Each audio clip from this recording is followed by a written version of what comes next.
To this Thank God It's Finally Over edition of the Purple Journal podcast. I am your host, Joe Johnson of purplePTSD.com, here with Joe Oberly of purplePTSD.com and thesportspost.com. I want to make sure I get that right because I always get that wrong. Good evening. Ooh, Hitchcock. And we also have with us, as always, Mr. Luke Braun of purplePTSD.com and the Infinite Monkeys podcast. Hey, that's a new thing. That maybe or maybe will not be regular, or maybe it'll just happen every once in a while when I feel like it. That's the way we like it around here. Or not. I had something to say, but... Should I explain what that is? Yeah, go for it. Yeah. The Infinite Monkeys podcast is a new little thing that I will do in place of... So I write an article for Purple PTSD weekly, or roughly weekly. But sometimes instead of an article, I will do an Infinite Monkeys podcast, which is a little bite-sized 10 or 15-minute podcast, probably less than your drive to work. And it's about a more abstract and theoretical view of football. I think sometimes we lose ourselves in when we're talking about specific decisions and should we have signed or drafted that person. We kind of lose we lose ourselves in that moment and in how good is that player takes, but we don't really think about theory in football, when should you draft someone or when does somebody become too expensive. So the point of the Infinite Monkeys podcast is to use concepts from math and economics and even philosophy and kind of these sciences you don't typically see applied to football, and applying them to football in a way that can kind of enlighten us and make us, think about football in a more abstract way. So the first episode, we get to ask silly questions too, like, could the Fresno State Bulldogs beat New England? Yeah, I think the title's based on the adage that an infinite amount of monkeys working on an infinite amount of typewriters could create Shakespeare or something. So yeah, if you had them typing for long enough, eventually they would luck into the correct string of letters that would be the entire works of Shakespeare. Definitely. I'm not buying that, but I like to listen to the first. There's a mathematical proof for it. So it doesn't matter. It would never happen. So what Luke is saying is that there's a mathematical proof showing that the Vikings eventually have to win the Super Bowl? If years were infinite, then yes. You're right, Joe. It won't ever happen because there aren't infinite monkeys on infinite typewriters. Yes. However, it does enlighten us to the general concept that, hey, even when things are low probability, sometimes they happen. Another great example, Tom Brady doesn't throw a lot of interceptions. And if you asked me on a given pass, hey, is that going to be an interception? I would say, well, no, he doesn't really throw interceptions. But every once in a while, despite how low probability that is, I'll be wrong. I was skeptical through the first three quarters. By the end of it, I was buying it, so I enjoyed it. It's worth listening to, folks. Yeah, it's definitely built for YouTube too. It reminded me of a couple other podcasts, not necessarily sports related, but that focus on just theory, game theory, stuff like that when it comes to movies or any given Sunday games. There you go. So I guess the bottom line there is that there's no reason to give up on the Vikings yet, and as the Vikings always do, we had a meaningless game to round out the season, and we absolutely destroyed the Bears, who didn't show up to play by any stretch of the imagination. They mailed it in so hard. But, I don't know. What do you say? I mean, I heard so many people the next day, I've made the mistake of letting people know that I interact with, at the gas station, since I have no social life, that I have purpleptsd.com, so when they see me, it's like, what'd you think of the game? Pretty good game. And it's like, well, not really. I mean, yeah, I guess by itself, in a vacuum, it was a good game to watch or go to. Probably a fun event to take your kid to. Yeah, my brother-in-law had club seats and did all the standing in that TGI Fridays they have to run through before the game or whatever, and he had a good time. But I took both of my kids to it. Very good. Yeah, it was interesting. Yeah, I sat in the stands. I could not go did not go in the press box this week and sat in the stands. And, it was one of those games where it got really interesting when all of a sudden somebody unfurled a protest banner in the left quadrant of the. That's amazing. That guy was really getting his Spider-Man on up there too. I mean, he was. Yeah, I was impressed more than anything. Yeah. It was quite impressive because we sat there and looked at the rafters and the stairs and tried to figure out how he got up there. And the amazing thing to me was how did they both get in past security? And we've learned today that they had game tickets and that's what they did. They snuck this huge banner and all their ropes in through security. And they snuck legitimate climbing gear into a football stadium, which is alarming. Exactly. And, I've never been, I go through the media entrance each time and I have to open up my the bag that I bring my laptop in and all this stuff and have to show that to them. And, on days like that Sunday and the past few games, it's freezing cold. And, these guys are standing out there away. I must do it in shifts or whatever. I don't know how they could stand out there that long and really be attentive at their job. And so I remember thinking about that. I said, I wonder how good security is when it gets down to, negative degrees and these guys are standing out there. So maybe that's how that happened.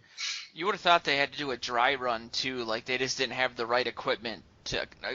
I was watching the video of the cop that went up there with no harness, and it was just like John McClaning his way up the stadium and thinking God, what a crazy situation. But yeah, it's just amazing that the climbing equipment somehow was just compatible with US Bank Stadium's. I suppose it was so cold you could put fill your down jacket with all kinds of gear and you could come in with a giant big old coat. Exactly. But once they got, it really wasn't. When you looked at the equipment they did bring in, it wasn't that sophisticated. I mean, I'm sure they had carabiners and whatever they would use to loop it, but they were basically hanging by the rope. They had some kind of harness that went from the rope around their bottom section, and they were hanging there. At some point, they were spinning upside down and doing acrobatic tricks, and the fans would cheer. It was very unique. It was a good thing that the game was already a blowout. But how long were they up there for? I would say, at least a half and maybe more. I think it's happened sometime in the second quarter they went up there. Wow. Because you noticed all of a sudden they cleared out the section of people below them, so in case they did fall, they would fall and hit the seats and not anybody else. But they should have had Teddy up there throwing balls at him or blowing the Galler horn at him. I can't believe he didn't blow the Galler horn once this season. Yeah, man. He was the number one pick pretty much every week, at least for the first few weeks. I don't know if they thought that was too distracting. Hard to argue with Bud Grant for the first one. Yeah, and then Tommy Kramer was up there. Yeah. He'd be the first current player that ever did it, and that's not right. Who would want to do that? Well, Who's on the team? I don't have much of a problem with that. I love Teddy so much. Back to his Teddy. I'm not talking about from the fans' perspective. I mean, from the guy's perspective. He's seeing all Bud Grant and all these guys up there, and retired players. And is he going to go up there and say, "Yeah, I'm retired too"? That would have been the next controversy as he limps up to the Galler horn. But that's true. He'd go up there on crutches or wheel himself up there. He's doing pool work now, though. I don't know what that means, but it sounds good. He is cleaning pools, or he's working out in a pool. Working out in a pool is a rehab. I was gonna say, well, rough. I don't know what that entails in terms of how far along that means he is, but it sounds good. I think based on what I've seen of it, it means he's probably got pretty good range of motion, and he just can't put any weight on it, or at least significant weight on it yet. Yeah, or they don't want him to, because he walks around. He doesn't have a limp or anything. They don't want to do rigorous exercise with lots of weight on it. It's more aerobic without pounding on your meniscus and your knee. I mean, they basically had to paste his knee back together. So I'm sure they don't want him hammering that joint. And that's always, pull work helps you. It's no impact. It's low impact on your joints. I've noticed in the 12 weeks it's taken for my foot to heal that my calf muscle on that leg is literally gone. Yeah. One of my legs is a fourth of the size of the other one. So I'm going to be walking in circles for a while, but I was just amazed how quickly you lose that mass. And you guys know me, I'm like super into protein and lifting, and I'm kidding. You a gym rat? You like a lunch pail guy? Totally. All the Real way. first in, last out kind of guy? I'll say yes, but I think I regret it. But yeah, I mean, what are you guys' thoughts on the Bears game? Was fun for points, and obviously the main talker that they showed on the screen a million times was, excuse me, I'm a little under the weather here. Bradford broke the single season completion record, which I know Luke especially. Yes. Oh, I love it for hilarious reasons. People are going to actually use it for takes.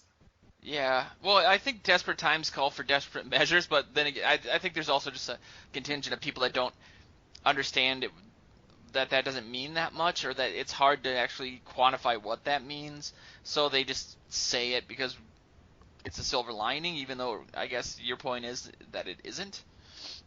It's good. Like, it helps. I mean, it's not like definitively like, wow, what a historic Sam Bradford season, but like, that's pretty good. Yeah.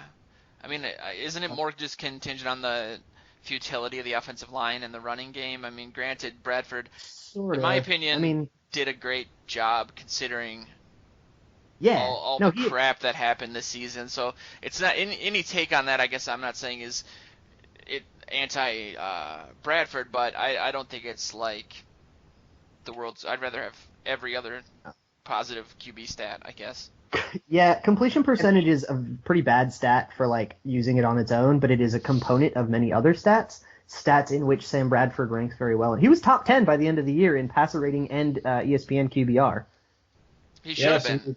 I saw something that came out. I saw today that he was Pro Football Reference had him as the seventh best rating for quarterbacks on deep passes, which is not bad either. Oh, yeah, their accuracy rating. Yeah, I mean, he certainly won the accuracy, title or an NFL record or what have you, and he compiled a lot of that was throwing behind the sticks, which is not great. But it was good for me to see, in addition, that when he did go deep, and the two people on the top of that list, Dak Prescott and Tom Brady, threw when he did go deep, he was accurate, and he threw as many passes as those guys who were on the top of the list. So, that mitigates a little bit, what we're saying, but because he had so many short passes. So I'm good to see that at least if he's throwing long, he's accurate there too. So it's really interesting. I saw a lot of people responding to that whole like, oh, he was very accurate on deep passes by saying, well, yeah, but he threw the fewest deep passes. And that doesn't mean anything. That makes me laugh so hard. Like, so if he had thrown 10 more, then he would have been suddenly bad at them for those 10. I see what you're saying. Good job, percentages, whatever. Yeah, I don't know, man. I mean, there seems to be a pretty large contingent of people who are anti-Bradford just for the sake of it. And Rams fans, we've been through it. We haven't really had a young, established quarterback here outside of Culpepper, at least in my lifetime that I can think of. And I think people, this is my personal opinion, I think people really wanted Teddy to work out, so they almost needed him to, and I think it doesn't need to break down into a situation where if you say Bradford's good, then that means Teddy's bad. They're completely mutually exclusive at this point, so more power to Bradford, and I know that we should be happy, shouldn't we, that we've got one quarterback, Teddy, who's as unsure as it gets in returning to the game. I mean, he could, very well could. He could return and be just the same guy he was going to be going into this year. Who knows? You never know. But you don't know. So in the meantime, we have the Vikings have a very good quarterback. It's a good floor to have. Yes. I mean, the floor is he tears an ACL again, which would be terrible. Yeah, but he made it through 15 games this year, man. That's right. Yeah. Behind a rotten offensive line. But Teddy made it through. Crap kicked out of him.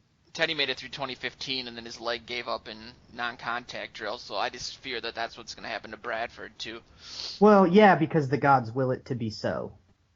I just think next year you got Bradford starting, you got Heineke as your backup, and you got Teddy who's just going to keep working and get stronger and get better. And if at some point you feel like he is ready to go, you promote him to the backup and maybe get him in some games and see if he can play, at some point. But, it's in an emergency situation.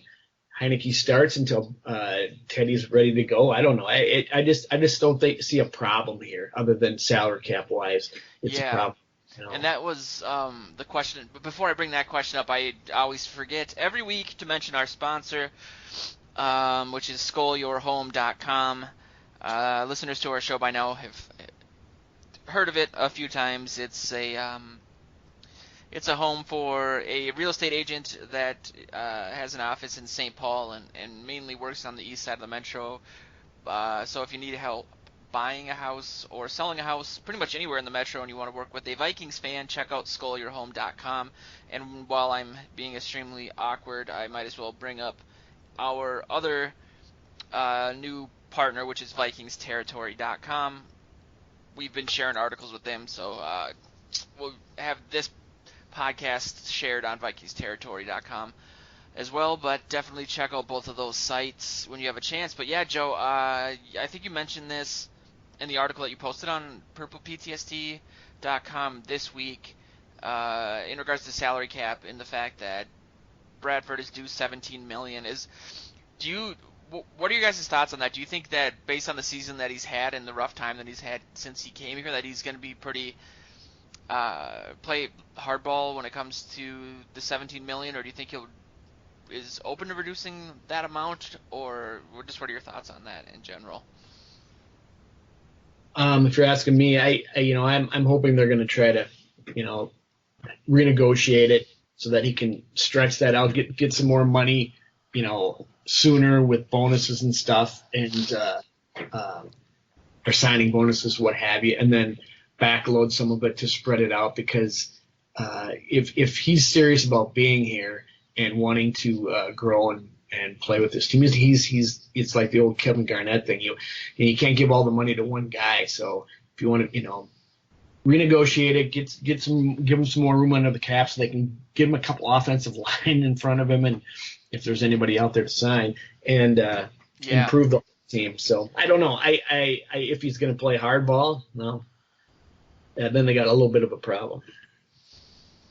You definitely think, obviously, this is the most generic take ever, but considering how valuable the position is, and people like Brock Osweiler got between 17 and 18 million for playing in 7 games last season, and I was on the bench. You think someone who has a full good season and then other injury-plagued seasons under his belt would be able to play hardball if he wanted to? It's just, I guess, sound like an agent, Joe.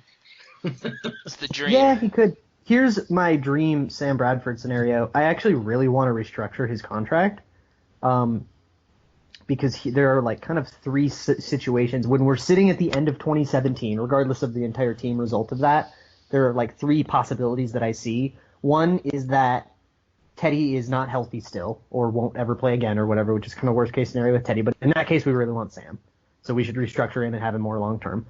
Or Teddy came back, but he's not as good as Sam, and we really want Sam in that case too, so we should restructure him and move him forward. And the third one is Teddy comes back, is healthy, and is better than Sam. In that case, I think we still want a longer-term contract with Sam Bradford, not only just to have covered our bases, but also because if we had some more guarantees on there, he would be more willing to stay, and he would be, he's obviously like earned that and has enough value for that to be worth it. But if we were to try to trade Sam Bradford, knowing that we have a healthy and good Teddy, it would make his trade value go up a little bit. And I think the difference in trade value, if he had a contract that was a little bit more friendly to the team we'd be trading him to, I think taking a little bit of dead money would be worth the extra draft capital that would net us. So I would love to restructure Sam Bradford, and I'm totally okay with guaranteeing him a bunch of money. Do you think, and this will segue into your piece, Joe, do you think that the uncertainty surrounding Teddy's injury, I know that in your piece Zimmer says that each one of these injuries, a dislocated leg pretty much, you can't really compare one to the next because there's too many variables. They're not like ACLs. But Right. is there? It just seems like things are kind of just like, well, we're wishing the best, and if anyone can come back, Teddy can. But after this many weeks, I guess I shouldn't say that we should expect to know more. But what is the general feeling? Well, it's like you said, there's so many variables for one thing, and there's very little precedent for someone to come back from something like this. And even if there was, it wouldn't matter because there have been, like there are so many variables. You don't know how each one is different. Some have nerve damage, some don't, some there's extensive, what have you. So it's pie in the sky at this point. You have to wait and see what you're going to get with them, and in the meantime, you have to roll with Bradford. You have to, and Bradford knows this. I mean, I don't see them, expecting Bridgewater back to play next year. I don't.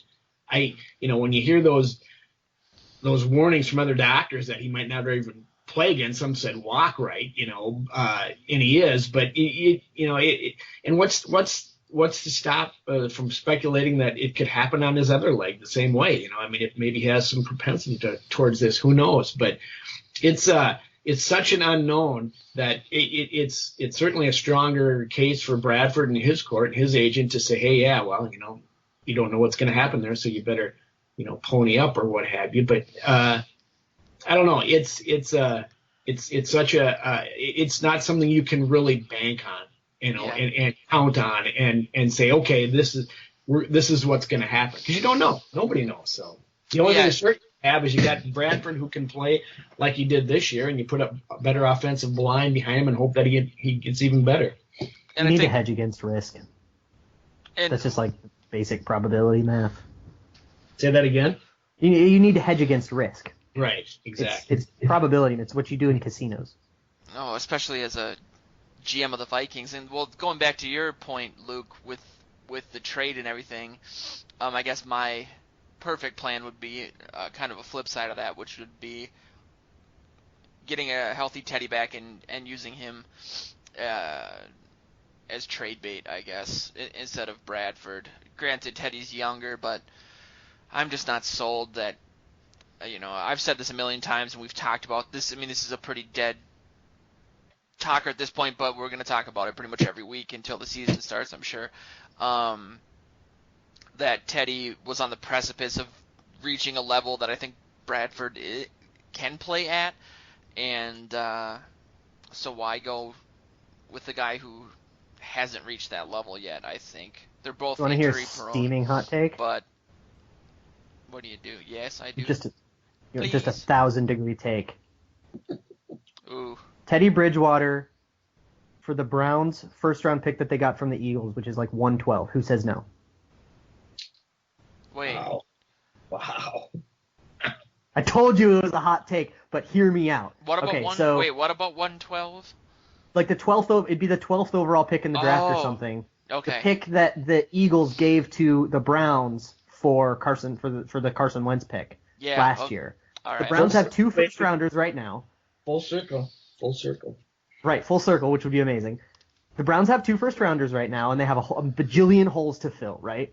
So if they don't like any of the quarterbacks in this particular class, and the whispers that I hear from like draft people are that it's not the best quarterback class again, so it may be that the Browns want to find another way to get a quarterback. They're not going to stick with like RG3 or something. They are not going to be realistically competitive for 2 or 3 years. So Teddy's injury, provided that it isn't career-ending, which I think those reports were pretty overblown, and the fact that his recovery is not been held up a bajillion times kind of points to the fact that he will recover eventually, but they don't have any need to rush him back, and in 2 or 3 years, this injury will be way, way in the past. Teddy will be in his physical prime, and what we've seen from him is the kind of thing that GMs and coaches like, and box score jocks do not. So the Browns would love to have Teddy as their quarterback, and they have so much draft capital that they would still be able to fill in a whole bunch of roster holes while simultaneously filling the most important roster hole at a much lower cost than it would cost a team with only 1 first-round pick and that didn't have a crapload of draft capital to give up. Personally, for the Vikings, we love it because we can go with Sam. We're totally comfortable with that, and we get our first-round pick back. Can you trade injured players? Sure. Sure.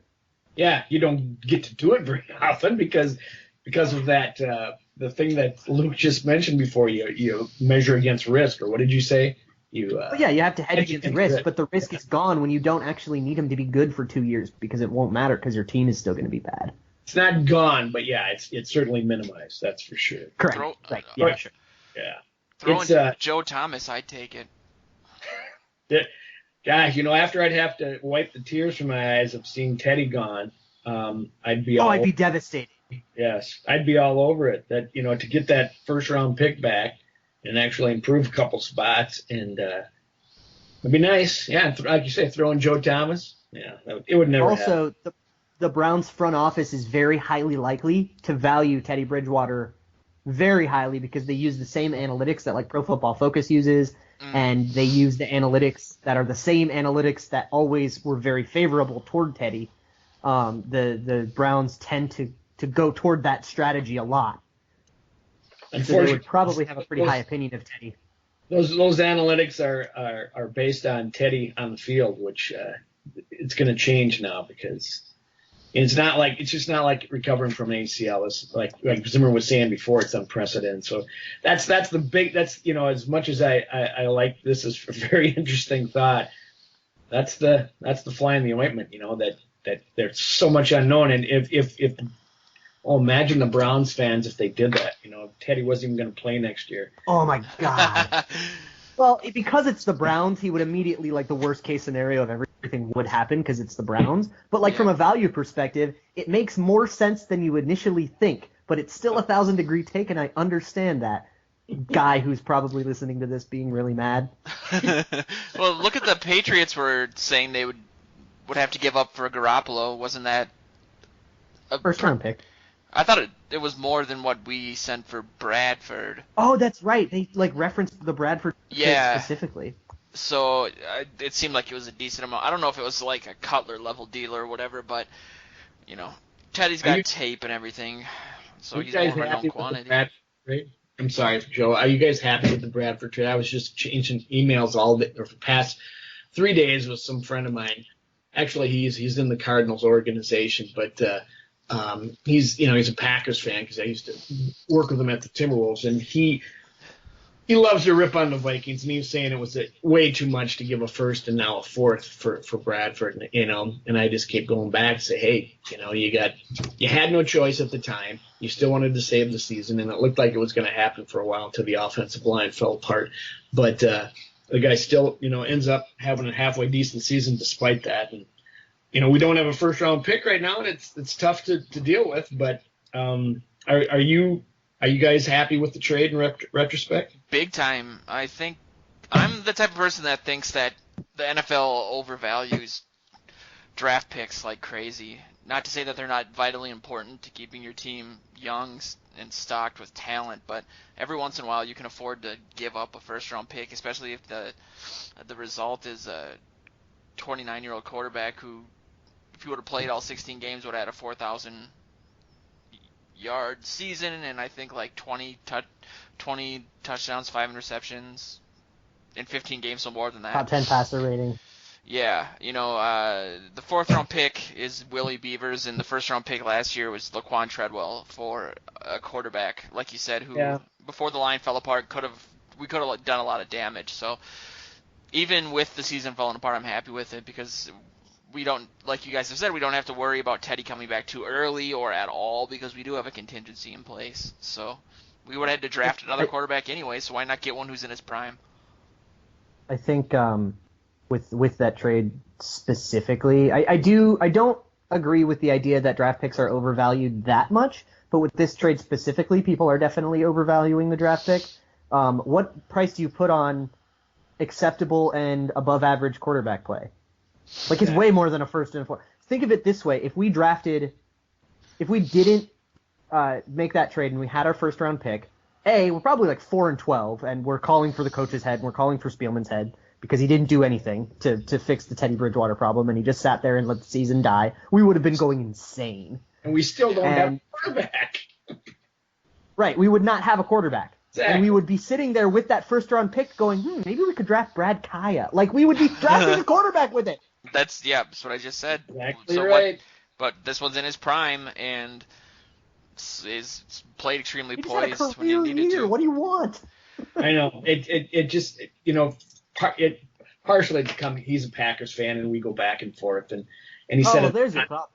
Yes, we said at the time, but it's still, even in retrospect, it even more back case. I think it was they had to do it, and it worked out. It couldn't have worked out too much. Man, the Vikings could have won a few more games, and maybe Bradford could have helped in that. But we know how the season went, and it's not on him. The fact that he stayed on his feet and healthy for 15 games behind that line is remarkable.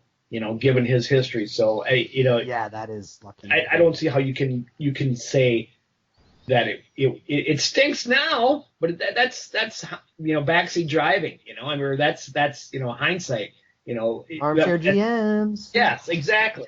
But it was the trade you had to make, and it worked out well. And now you got to pay the piper. And just thankfully, I guess the upside is it's not a first and a second. I guess. I don't think we would have minded. Yes, no, we would. Yeah. I also think so to dislike the Sam Bradford trade. I've seen so many really bad anti-Bradford trade takes, and they bother me a lot. So to dislike the Bradford trade, you have to also subscribe to the take that the injuries that happened to our offensive line and elsewhere were predictable. You would have had to be like, oh yeah, it was totally predictable that we'd lose 5 tackles by the end of the year and be starting somebody who started the year. Like, by the end of the year, we were playing a guy who was on the Jags practice squad to start the year. Like, think about that. Like, that we were at that low. We signed people who immediately died. Like, it's just amazing. And you would have had to be like, well, that was predictable. They should have foreseen that coming and then not made the trade.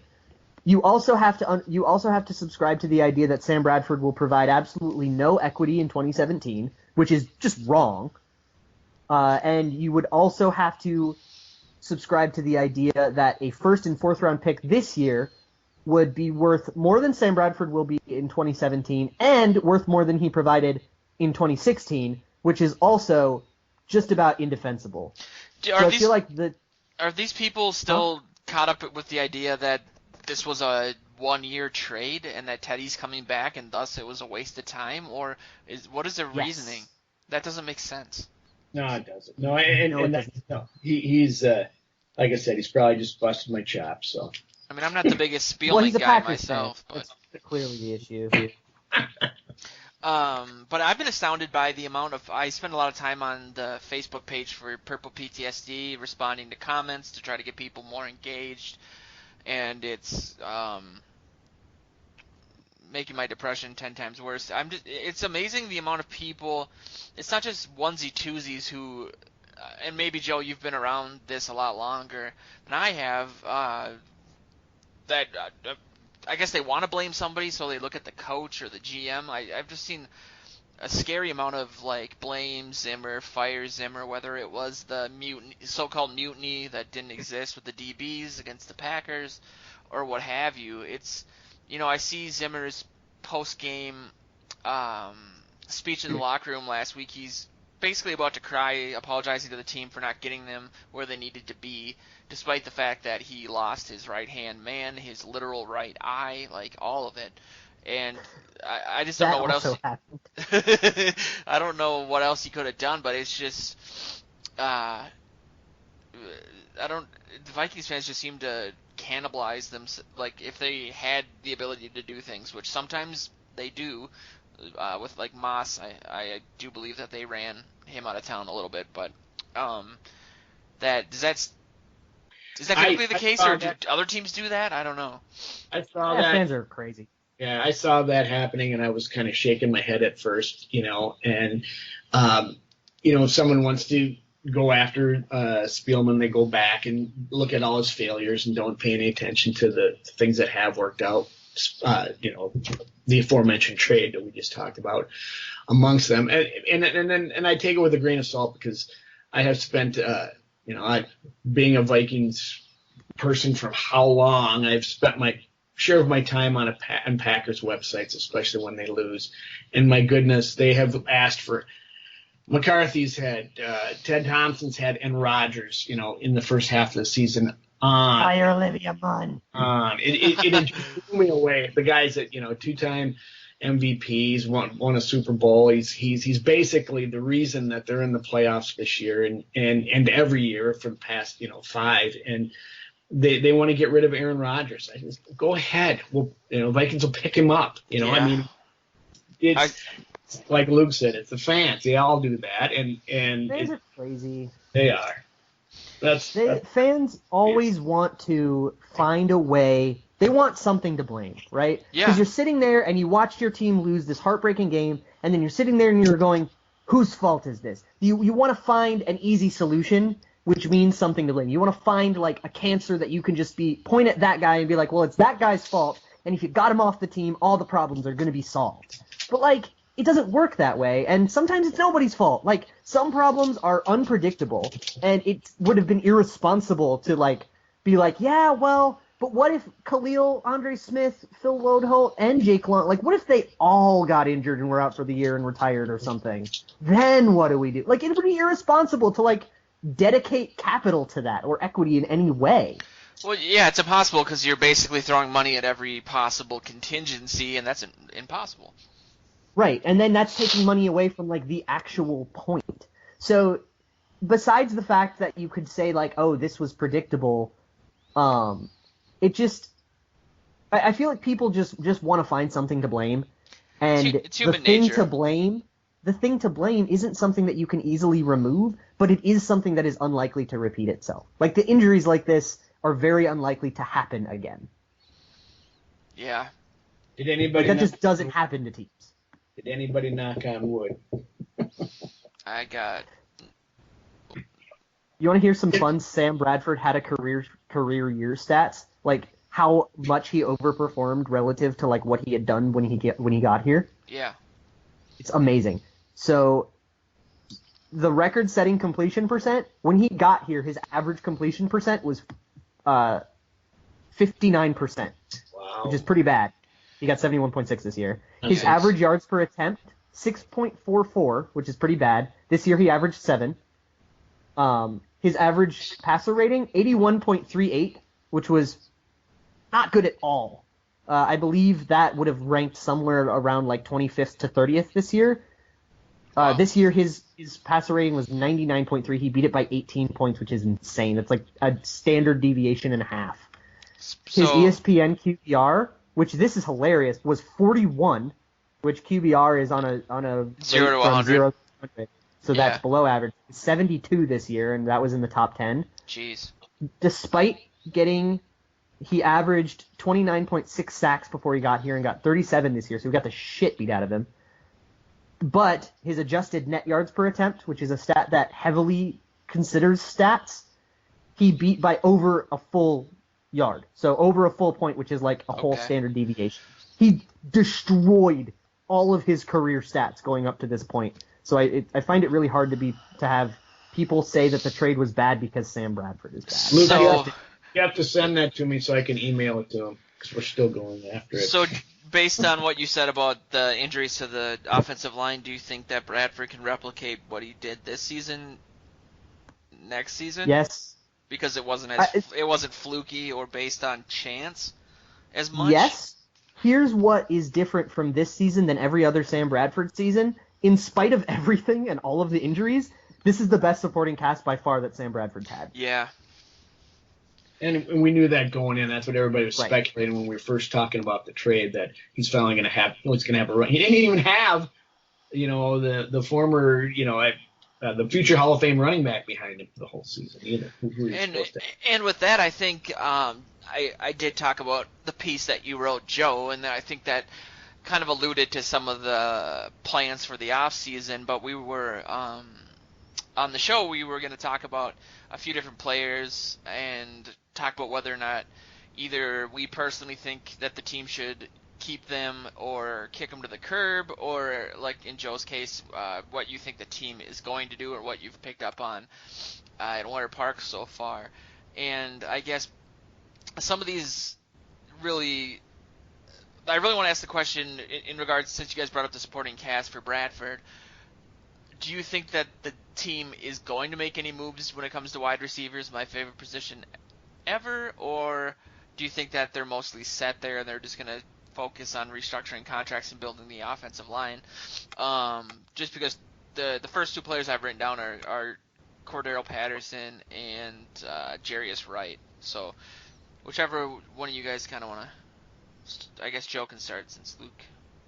I will, as far as Patterson is concerned, that is a really tough one because, unfortunately, he resurrected himself a bit this year, obviously, and made the Pro Bowl again as a returner, and got on the field for a number of different things, that more so than he had the previous 2 years under Zimmer. He is not. I think the Vikings should keep him. I think they. But I can't say as whether or not they will, because he's going to command more money elsewhere. There's people are going to say, okay, well, this guy can play, and he is every bit as talented as he was when he came in. And I don't know that the Vikings will want to pay top dollar for him. He resurrected his career, but it's not like he's he got shown up by someone across the line in Adam Thielen, who gets paid a heck of a lot less. So I have a hard time saying what I think they're going to do. I think they would take him at a reasonable price, but I don't think they'll pay through the roof for him. What do you think? Yeah, I think so. This is such an interesting one to navigate because I think Cordero Patterson has a lot more leverage than we want to admit. Yeah. So Cordero Patterson showed that he can play like a starting quality wide receiver. He wasn't a world beater. He wasn't, he was no Odell Beckham, but he showed that he can be a guy that can contribute to your offense as a wide receiver. Oh, and by the way, be the best kick returner in the league for like the third year of his, 5 years that he's been in the league, 4 or 5 years that he's been in the league, which is incredible. I think you're just kind of in a tough spot because you have to place a value on that. And I think once you've placed a value on that and you've decided, okay, this is what we're willing to pay you, I wouldn't blame Cordero Patterson if he thought he could go out into the free agency market and get more than that. And I don't think he would be wrong because I think the way that Cordero Patterson's career has manifested itself, like he's had some quote unquote off-field issues, and I hate citing those because they're not really tangible and they're not even like 100% sure that we're not sure that they even happened. But he took a long time to develop. And to the Vikings, who have been paying more attention to Cordero Patterson and who know more about Cordero Patterson, might know why that is. And if it's for like attitude reasons, it might be reasonable that, hey, with Cordero Patterson, there's a risk that he regresses back to not being useful at all. Other teams might not know that and therefore pay more for him.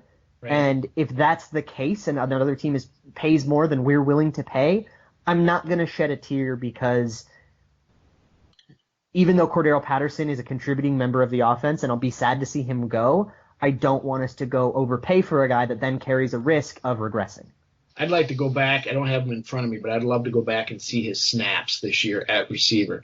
Even though they were up, I don't think they're as great as, he might have thought they are and the way we're all talking about him because he's improved his stock. But, the number of snaps I still think tells you what. Well, the bar was so low that just even right. subpar production made us happy for the guy because he is a nice guy and he smiles a lot right. and you want to like him. He's best friends with Thielen and that's awesome. I heard a take on the radio which made me feel like he's probably a goner, which was that there's a lot of teams that just obviously are going to drool over his potential, and I don't know how true this is. I would love to look at examples of this in the past, but of the adage where other coaches think that they can solve really talented players' issues, and that's why first-round picks get second, third, fourth chances. It just I think it was what's his face that does the games with PA on TV. Pete Bursich. Yeah, Bursich that said that he could see a team dropping like a lot of like top 3 free agency wide receiver money into Patterson, thinking that he's just a diamond in the rough that we couldn't figure out, which is what always ends up happening. The thing for me is the snaps would indicate what the team still thinks of him. All right, I got snap data. You want snaps? Yeah. So last year, Cordero Patterson took 5% of the offensive snaps. This year, Cordero Patterson was in on 50% of the offensive snaps, more than Jerick McKinnon for context. Wow. but Wow. less than Stephon Diggs. How many was Wright in on this Jarius year? Wright was in on, where are you? 2%? 11%. Okay. 10. That's a 10. That is a jump. That's more significant than I thought. I thought he would be a little bit less than that. So obviously they found they could use him this year, and they did get some value out of it. So maybe the Vikings will certainly entertain a raise, but I still don't think they'll go through. I think it I don't depends. know how well wide receiver contract. Like I don't know how enough about wide receiver contracts to know this, but there's probably an expected production you can probably look at his production this year and his production from past years and maybe do a conservative adjustment and adjust it down for the risk of him regressing and say, okay, we expect this much production from you, and then look at other wide receiver contracts and say, okay, that's worth about this much. Offer him that, and if he takes it, he takes it. If he walks and another team decides to overpay him, so be it. That's their mistake. Right. And I think a lot of it is contingent on how much faith they have in what they have behind him, which, again, with Wright being on the bench for 98% of the snaps, you have Treadwell, my favorite guy in the 2017 MVP, Bo Ringer. What do you guys think of? I mean, Wright's pretty much was a How non-factor. dare you this season, disrespect but Adam Thielen by not mentioning him? He's not behind him though. He's in front of him. Oh, behind him. Oh, I get you. Yeah, that is In another my thing heart. that makes Patterson less valuable to us. Is that like if Patterson left, Jarius Wright can come in and take that role and do it to a pretty reasonable degree. It's probably a drop off, but not a huge drop off. Whereas like if he went to a team like, I want to say the Chargers, but it was because of injuries, or a team like if he went to the Eagles, like he's immediately the best player on that wide receiver core, and they're going to be willing to pay more for that. Do you think that Treadwell would be a good fit for what Patterson evolved into, which was more of get a pass 2 yards from the first down and try to muscle his way or juke his way to it? Do you think that's... I honestly, at this point, don't know what Treadwell's game is in the NFL, but... he was a good... He should be what Charles Johnson was supposed to be for us, where he runs a 15-yard dig and then beats a guy at the catch point. Okay. That was what he was supposed to do. That was the play I kept lamenting in 2015, even though it actually worked more often than not. Charles Johnson, I crapped on him a lot, but he came on strong in the last couple meaningless games. I did. As far as Jarius Wright, he's gonzo, I think. Me too. They what'd you say, 11% Luke of snaps, and a lot of those just were out of necessity because of injuries, But I'm surprised he didn't. He was a really hot trade name. It was like trade Jarius Wright because he's a player who has proved like he could also go to the Eagles and like immediately be a contributor there. Or there's a couple other teams that are like very wide receiver poor that could totally use Jarius Wright, and I'm very surprised that we didn't get any like trade capital from that. He's a good player. I mean, in the right system, he could be pretty dangerous. He showed that he won that game for us the year before last with that 95-yard touchdown. Maybe it says something to the other teams when he does only get 11 snaps and they can just go out in the draft.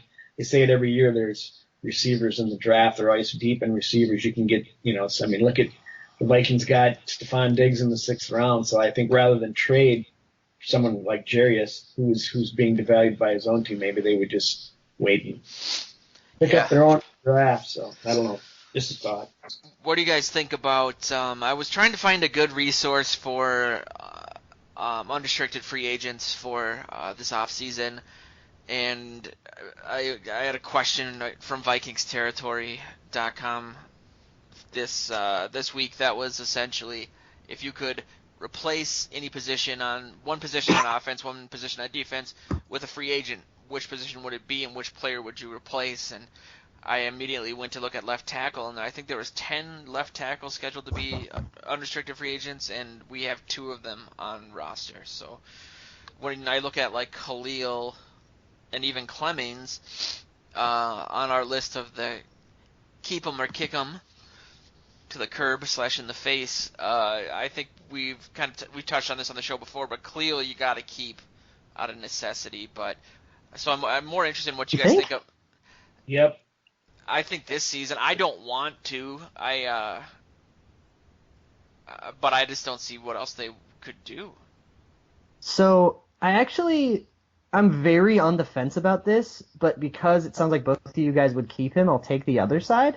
I actually think you could get away with cutting him because he's going to be way more expensive than he should be this year because of how weak the left tackle market is. And you're going to end up overpaying Matt Khalil for a long time. I would rather overpay an older free agent and be able to draft a guy and not be married to, but you got Matt Khalil in his prime. And you paid him all this money. Have you looked at who's available? Like, I don't have a I'm lot looking right now. I know Andrew Whitworth is the guy, and Yep. Riley Reef would be the other guy. Those are the two that I've been hearing. Whitworth is the one I wrote about. They're talking like Khalil's the top left tackle available in the free agent market. Whitworth is 35. They're all bad. He's like third. Yeah. I think you have to because you don't, you cannot blow up this entire offensive line and replace them. Especially without a first-round pick next year. Yes, and when Khalil's healthy, he's proved to be a pretty good left tackle, and pretty good is a heck of a lot better than the Vikings had this season.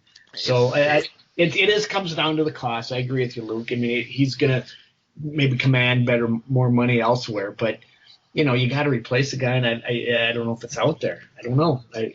Unless you bring back Kyle or Jake Long. Yeah. Well, I'm actually sneaky okay with doing that and bringing him on the 90-man roster and seeing if he can pass a physical. That would be hilarious. He's only 31. He's not dead. Yeah. Absolutely. You can't count on him to be your starter on. You got to see if he can pass a physical. Bring him into training camp. See if he makes the team. Why not? Right. Absolutely. Oh, I hope they do. I love the guy. Talking to him in the locker room, he's a great dude and he's playing very well until he tore a ligament. He really was. He hasn't torn yet. Well, then he's fixed.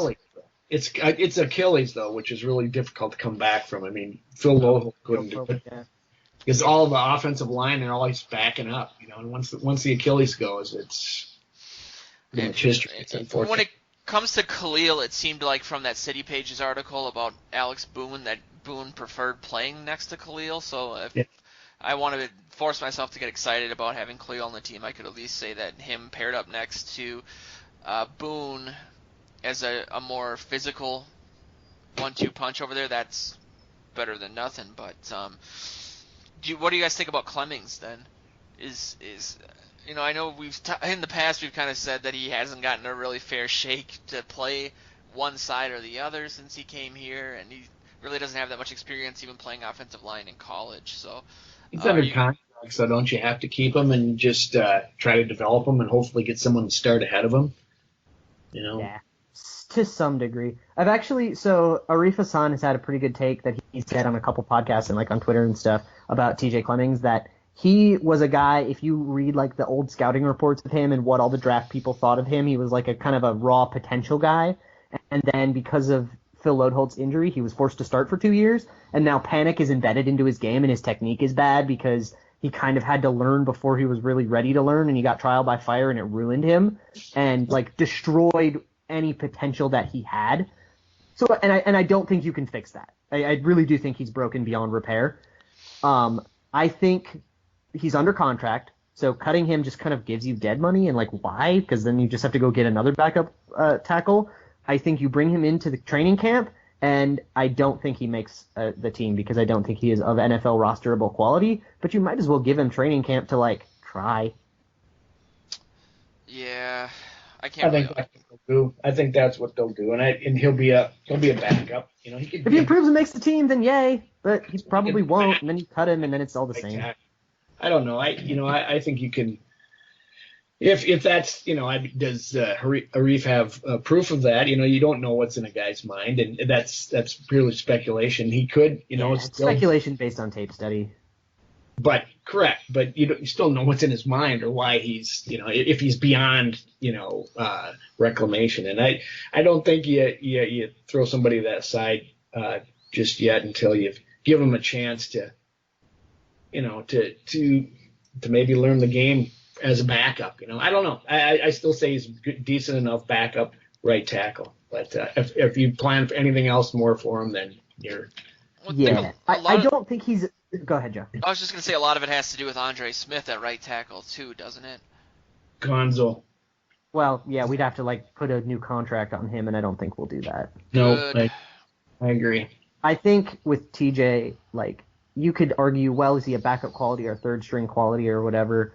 I think personally, just knowing his mechanics and knowing like the tape that I've seen on him, his mechanics are they're 8th grade level. Like they are so unbelievably bad. People have not seen mechanics this bad.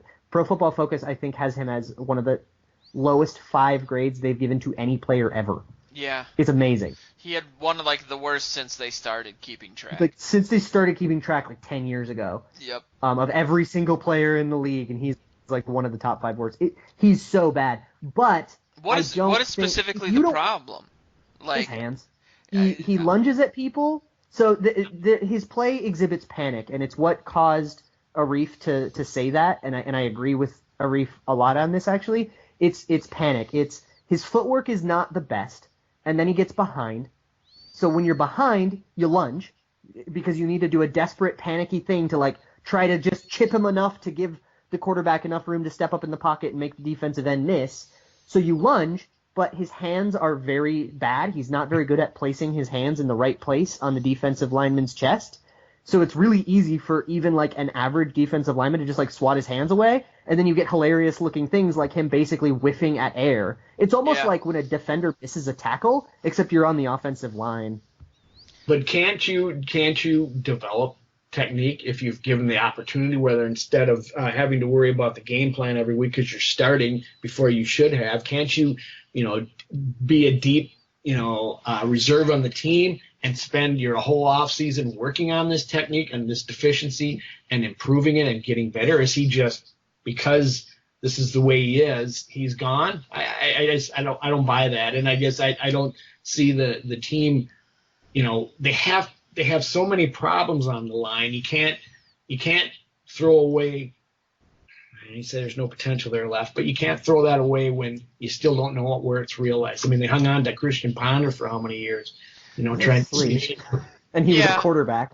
Yeah. I think so. Here's the deal with this. So I think you're definitely right, Joe. That like, yeah, it's definitely something that is like a mental thing that theoretically you can be able to coach out, but then you have to break a habit that's been developing for 2 years.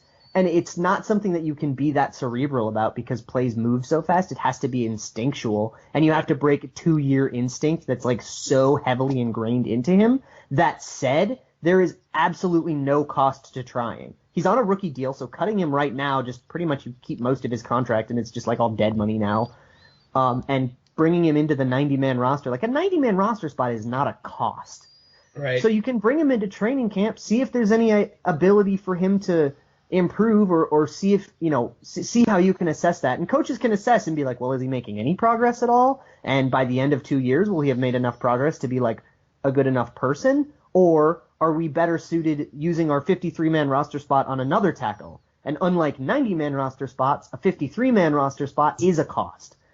But like, if you want to cut him and not put him on the 53, then that makes sense, but you might as well wait until you get at least one last look at him, and it's an actual cost to do that. There's no reason to cut him right now, which some people want. And I think the best way to do it would be to get him out of the game, especially at left tackle, and let him sit on the bench and maybe try to recalibrate him like a Wi-Fi router in a way. Like just let him not have to learn by fire or just go out there and take a shot in a panic to try to blow up a guaranteed sack. I think if we were to get rid of him or if he didn't make the roster this year, that would be a huge edict on Spielman and his drafting of linemen since 2012. I think of the 11 they've drafted since Khalil, 3 of them were 4th round, the rest were afterwards, and the only ones on the roster still are Clemmings and I think Beavers. I could be wrong, but Yankees gone. So if we were to lose both of those guys, essentially the last 11 linemen we've drafted are all off the team. Like that isn't good. And now they'll overcorrect. That's also a bunch of really low cost investments. Like usually 4th rounders and below are flyers, and also I don't think drafting T.J. Cummings was the mistake. I think ruining him was the mistake. Oh, big. And now they'll overcorrect this year in the draft that isn't very deep in offensive linemen. So that is a very good point, and I think a lot of people just want us to draft like only offensive linemen, which is horrible. we shouldn't just waste our whole draft on bad players because they're offensive linemen. Yep. Well, yeah. How about, here's Look a out. weird left tackle thought. Here's a guy whose contract is up. His name is David Kessenberry. If you remember from Hard Knocks a couple years ago, he had cancer, and his contract is up at the end of this year. He was a drafted player who was not bad. His contract is up, and he's coming back from having cancer. Would be an interesting story and a pretty cool flyer that would probably cost nothing. Or that Gophers guy who's 7 feet tall. But the only real two left tackles that will be on the free agency market are Andrew Whitworth, who a lot of people really, really want. It's interesting. He's old, but he's still playing at an elite level. And Riley Reif, who is not old but was very bad this year.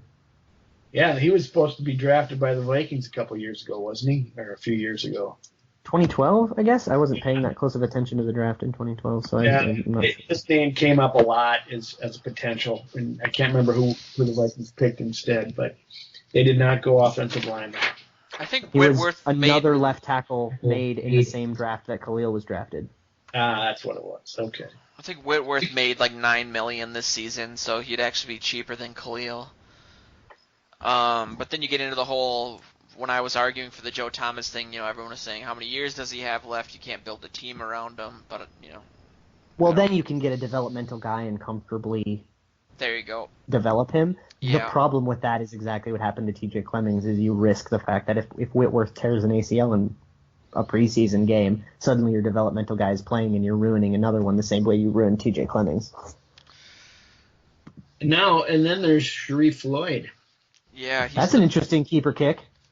Yeah. I really think Zimmer would, given his druthers, would probably kick him to the curb. I just think he's just frustrated with him. Huge mistake for a guy. He had surgery. Oh my God! How are people not getting that he had surgery? It was made out to be a much more minor surgery than it ended up being, but that's not Sharif's fault. I feel like the Sharif takes are like way hotter than they need to be, because he missed like 2 or 3 games for his first few years, which is not ideal, but it's not like he's Sam Bradford missing every year on a torn ACL and can't stay healthy. He's not Robert Griffin out here. And this year he had surgery, and when I went and essentially just missed a season, when healthy, he's a top 5 3-tech, and I stand by that take. And I think that potential alone means you have to let him play out his 5th-year option year. Yeah. And I think people are under the assumption that our defensive line is a lot deeper than it really is. It's not as deep as it was. And, that's true. Because Son Johnson's old. Exactly. And I think they were, basically rotating 5 guys for most of the season. Let's get rid of our 3-tech and then have a giant gaping hole at maybe the second most expensive position in football. So then you have to replace him, and that's not good. I just go by what you're thinking. Just the frustration level you can see in Zimmer every time someone's asked him a question about it. It's just right under his skin, and I think maybe perhaps he sees these injuries or whatever as more minor than they are. Nobody can judge that, but and he just doesn't see him hustling back and wanting to get back on the field, I guess, enough. I don't know. I think I agree with you. They have to keep him, and they should. It's a 5th-year option year. And by the way, that's an entirely short-term cost. There's no long-term cost to that because he's a free agent at the end of 2017. So if it turns out that, you're right, he totally can't stay healthy, there's no cost to us in 2018, and we can go find our replacement. Yeah, I think Peterson was on this list, but he'll take a ton of time, and we'll talk about him a We could do a lot. whole dedicated podcast about Adrian Peterson. And we probably will, to be honest, but a lot of these, it just seems like we'd be creating more needs, and considering that we don't have as many draft picks this season as we typically do, especially from what we've gotten used to under Spielman, creating more issues probably isn't the right move. Yeah, they got to bring Fusco back. They can't let him go. I don't think. He almost made it. Really? He almost made I it through cut 2016. Fusco. I kind of want to cut Fusco just in the vein of like we just need to nuke this offensive line because it was historically bad. And he's also not worth Slippery money. Rock. He's had one good year in his entire career, and he's not worth the money at all. Yeah, he was the weak link before the line imploded, and then he was the last man standing, so people Yeah, of course he'll look good next to like TJ Clemmings and Yep. Jeremiah Searle. Also, interior linemen, a lot easier to find in the draft than tackles. Yeah. Don't let a weak tackle free agency class dissuade you from the fact that there are some actually okay guards and some mid-round guards that are going to go mid-rounds for the wrong reasons and actually probably be pretty good players. He also had 2 concussions, and that's not his fault. Right, but it is very worrisome. Yes, and I could actually kind of see him retiring. Very possible. Had 2 concussions this season? Yeah. All right. Ugh. Boone Just had 'cause I was one too curious. that was really bad.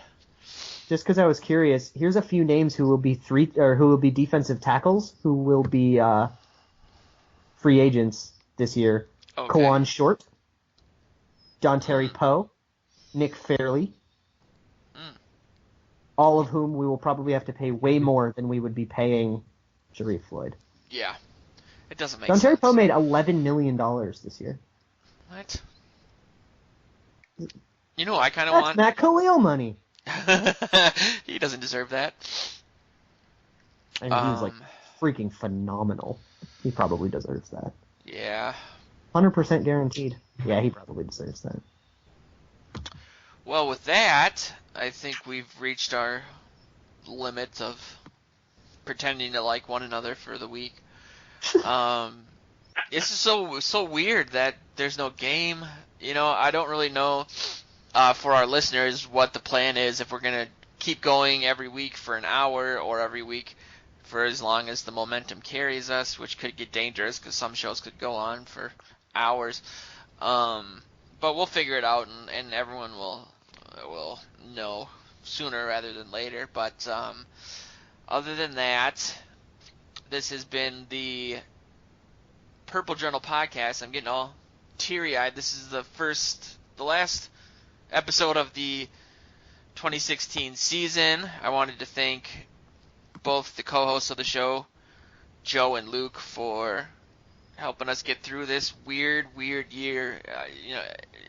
Each week we could probably listen back and just things were changing so quickly and so I don't know. I don't know what I'm trying to get at, but it was a crazy year, and it was fun. It was like Josie Wales said about Civil War. We all died a little bit in that damn war.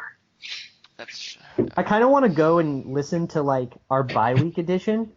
And listen to your intro, like listen to your hello and welcome, and then compare it to this week's hello and welcome, and see what the difference is. We should almost just do every week, like in a 30-second video, and just real quick, because it is so like at first it's cautiously optimistic, then it's like yes, and then it's just like, oh god. We can do why did we do that? It's best of Joe's introductions. Just do a best of Joe. Like one of those things where someone takes a picture every day for 10 years with sad music in the background, but and you see them like age and gain weight. Yeah, it's that, but emotionally. But you know, the greener grasses and Josie Wales. What's the salary that we would pay to green grass? Paul Greengrass? Yeah, green grass, because it might do a better job of blocking than TJ Clemmings. Heyo. Wow. I don't feel good about that. I guess you shouldn't. That's not exactly selling hope. You can delete that. Is that exactly selling hope there, Luke? You know, I would delete it, but I'm not going to. And also because I want to shout out our sponsor again. Before we go, SkullYourHome.com and our new partner in VikingsTerritory.com. Check out both those sites. Follow all of us on Purple PTSD. You can read a lot of Joe's bi-weekend before optimism on thesportspost.com, and then follow us on Twitter and Facebook